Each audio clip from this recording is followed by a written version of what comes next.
Tinutulungan mo pa rin ba ang jungler sa pagpa-farm? Naku, red flag yan. Hindi na yan recommended ngayon.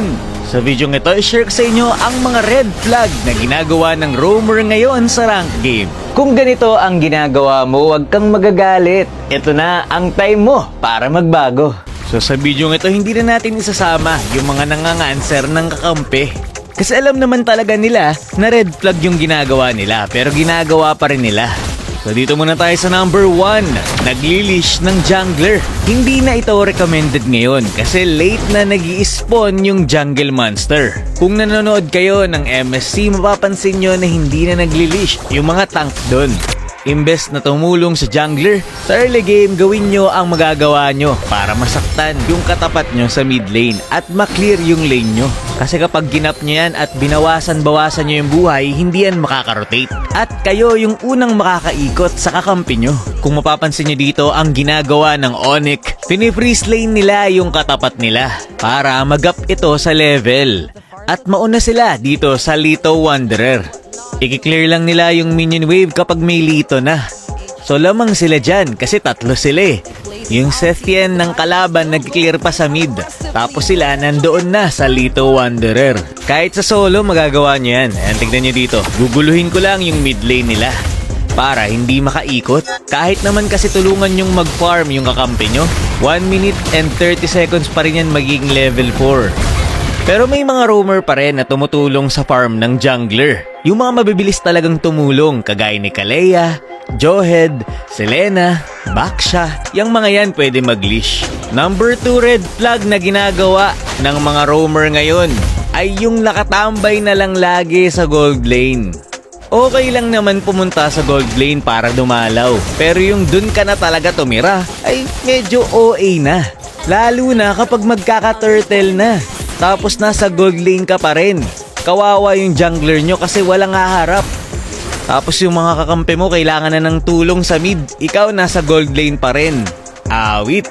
Make sure na kapag turtle fight na o kapag kailangan ng kakampi mo ng tulong kasi ine-invade sila, pupuntahan mo ito. Hindi yung nakatambay ka lang sa gold. Number 3.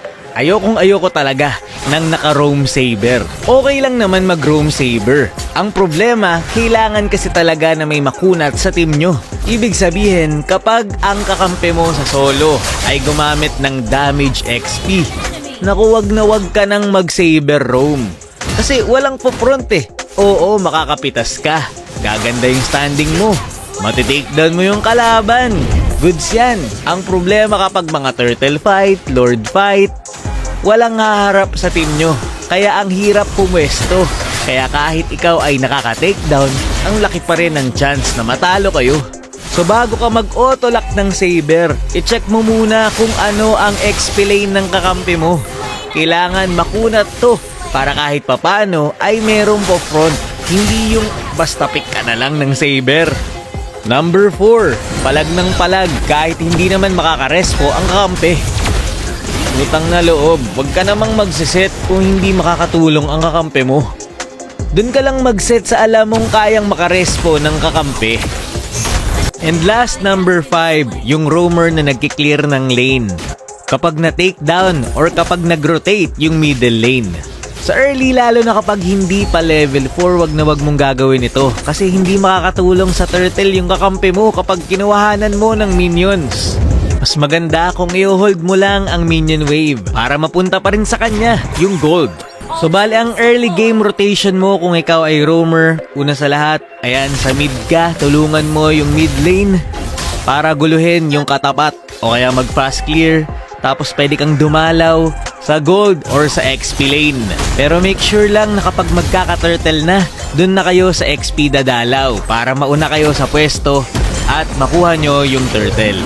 Kaya manalo ng roamer sa solo guys basta maayos ang ginagawa nyo. So yun, kung ginagawa mo ito, mag-improve na tayo. Yun lang for this video. Maraming salamat sa panonood and to God be the glory.